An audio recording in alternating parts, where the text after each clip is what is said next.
presentados en nuestro libro. Vamos a hablar de un tema muy importante, que es como es el ACV. Estamos con Jorge Valdecanto, director del Hospital Padilla, y con Jerónimo Cosio, que es jefe de la unidad ACV, ¿no?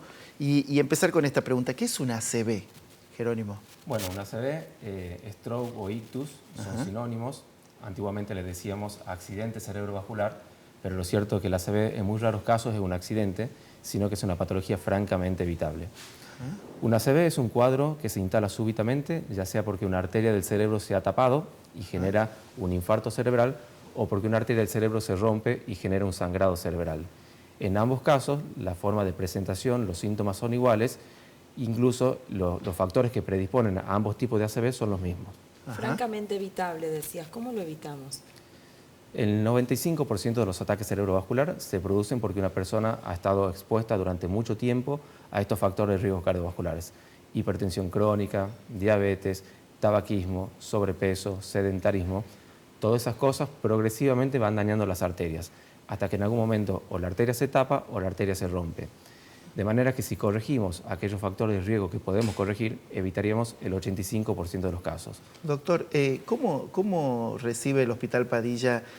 ¿Hay mucho ACV en Tucumán? ¿Hay muchas personas que...? En realidad, siempre hubo mucho. Sí. Antes se detectaba poco y muchos quedaban secuelados.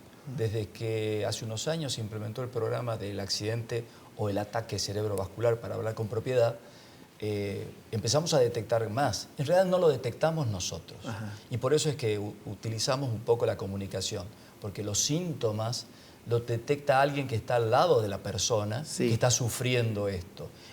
Tenemos un tiempo que se llama periodo de ventana para poder actuar nosotros. Es decir, cuando una arteria se tapa, empieza un tiempo en el cual empieza a, digamos así, a necrosarse o a fallecer o a morirse la célula del cerebro, o también lo mismo pasa en el corazón.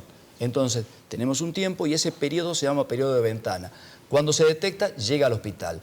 En el hospital tenemos un grupo de neurólogos que está a cargo del doctor Cosio, que hacen la detección rápida, toman un tiempo de llegada al paciente, hacen una tomografía como para detectar un diagnóstico diferencial rápido entre un ataque cerebral isquémico, que es falta de llegada de sangre, y un hemorrágico.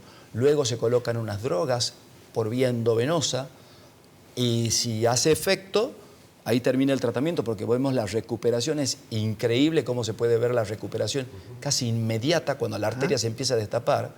Y en otros casos tenemos otro equipo que ya tiene que empezar a intervenir por dentro de las arterias, a navegar por dentro para llegar al cerebro y tratar de destaparlo. Viste que en nuestro vocabulario, doctor Cosio, está ese, me va a venir una ACV cuando decís, por ejemplo, o estoy pedaleando mucho y te dicen golpe de calor, o hay gente que tuvo estos accidentes cerebrovasculares haciendo gimnasia o levantando una pesa. ¿Es muy común que se desate en esos lugares? Eso es una causa poco frecuente, pero si agarramos la población de pacientes jóvenes que tienen ataque cerebrovascular, porque una ACV puede ocurrir en cualquier edad. Bien, en la mayoría de los casos ocurre en mayores de 60, 65 años por esta exposición a factores de riesgo cardiovasculares. Pero en pacientes jóvenes buscamos otras causas de ACV. Y entre esas causas, si bien el ACV en pacientes jóvenes es poco frecuente, por ahí las asociadas a traumatismos no tan severos en el cuello o en la cabeza, movimientos bruscos del cuello, pueden producir un ataque cerebrovascular en raros casos. ¿Y cómo nos empezamos a dar cuenta cuando somos jóvenes? ¿Hay que hacernos un estudio? En esos casos no hay forma de saber que nos puede pasar. Pero sí, en la inmensa población de pacientes con ACV que están expuestos a factores de riesgo cardiovascular son los que fácilmente se puede prevenirlos. Si controlamos los factores de riesgo como hipertensión, diabetes, tabaquismo, vamos a evitar la mayoría de los casos de ACV que recibimos. Y en el caso de los niños que no están expuestos a estas condiciones, ¿cuál podría ser una causal? Y en los niños generalmente las enfermedades hematológicas, los síndromes protrombóticos, son enfermedades que generan o que tienen predisposición a generar trombos en diferentes territorios arteriales. Con esa, ahí está. Como así también en cerebro. Y ahí en ese caso, los papás tienen que tener un control, una real atención, más cuidado, pueden conocerlo. En esos casos generalmente son chicos que ya tienen un diagnóstico de alguna enfermedad previa. ¿Bien?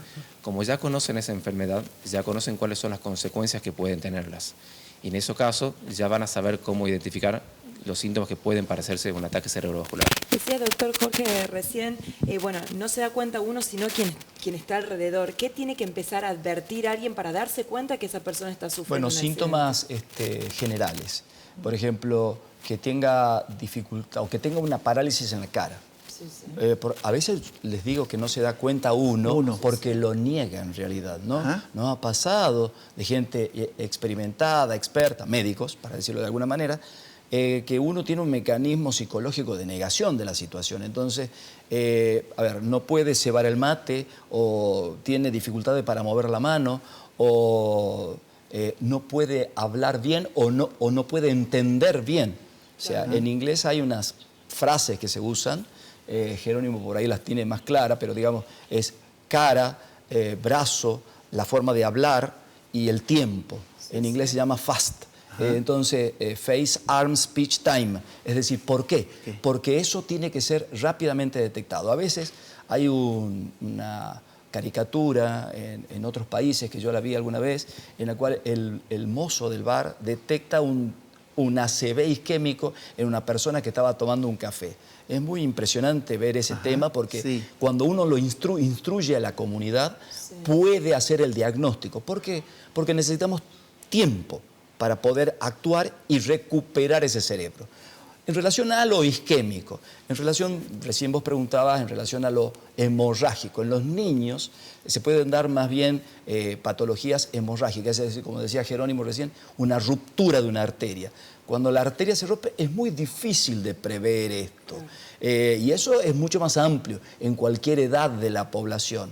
La frecuencia de lo que nosotros vemos es 80-20 aproximadamente, 80 casos de patología isquémica y 20 de patología hemorrágica, una ruptura de una arteria, que es un poco lo que preguntabas vos, aquel que está haciendo fuerza y no puede saber en sí si es que tiene un aneurisma, pero la frecuencia es muy bajita.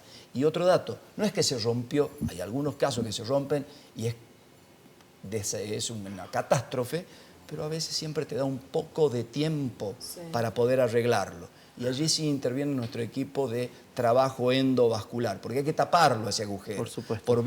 Por dentro de las arterias. Eso también es impresionante, como por la arteria femoral, por la ingle, pueden entrar, navegar, llegar al cerebro, al lugar ese que está roto y taparlo.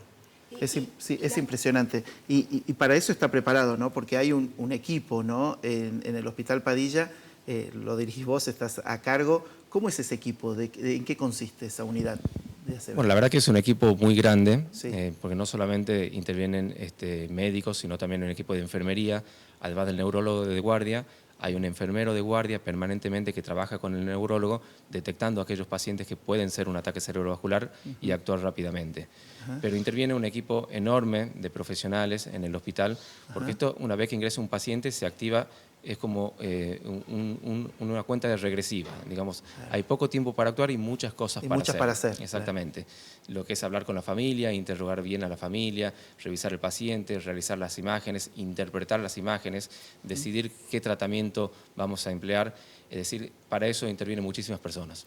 Doctores, esta enfermedad hablaba recién de las condiciones, ¿no? De las condiciones del tabaquismo, en las que uno puede estar expuesto, malos hábitos también. Pero también la sociedad en la que vivimos, el contexto, el estrés, ¿pueden ser condicionantes o acelerantes también para este tipo de enfermedades? Sí, son condicionantes, porque uno en el estrés que vive a veces tiene la tendencia al sedentarismo, tiene la tendencia a comer comida chatarra. Entonces, estos son como una enfermedad que se va instalando en nuestro organismo. Por eso, ¿qué es lo saludable? Lo saludable es hacer ejercicio, comer sano. Hay ahora una gran movida de ese tema, ¿no? De comer sano, de hacer ejercicio. El estrés no lo vamos a poder sacar porque desde la prehistoria vivimos con estrés. Entonces, pero bueno, es un mecanismo de adaptación. Hay que adaptarse a todo esto. Practicar deportes, también hacer yoga, son cosas que van sumando al organismo. Todos decimos que cuando salimos a correr o a caminar o a hacer gimnasia, es un cable a tierra y es una manera de generar endorfinas que nos relajan un poco y eso también nos ayuda. Es decir, hoy no podemos evitar el estrés de la vida que vivimos, pero sí podemos trabajar para tener una menor cantidad de estrés. Bueno, el Hospital Padilla entonces está acondicionado tecnológicamente y con un cuerpo también de profesionales listos para recibir a los tucumanos. Y sí, esta es una enfermedad que digamos así, alguien la tiene que hacer. El Estado, en este caso el Ministerio de Salud, el Hospital Padilla, ha decidido invertir en todo esto porque requiere de equipamiento, requiere de tecnología, requiere de recurso humano, requiere de velocidad y estar atentos. Entonces, ese es un costo muy alto, pero creo que la sociedad de Tucumán se merece pagar esto para esta eventualidad, en la cual realmente el equipo salva muchas vidas. Ese es el capital humano, ¿no? Sí. Que es tan importante, que son ustedes que estudian tanto para Doctores cuidarnos. Bueno, muchas Valdecanto y gracias. Cosio, muchas gracias por pasar por Vivo Mañana. Interesante Sí, la nota, qué ¿no? bueno. Y a cuidarse los tucumanos, ¿sí? Bueno, Calidad muchas de vida gracias. sobre todo.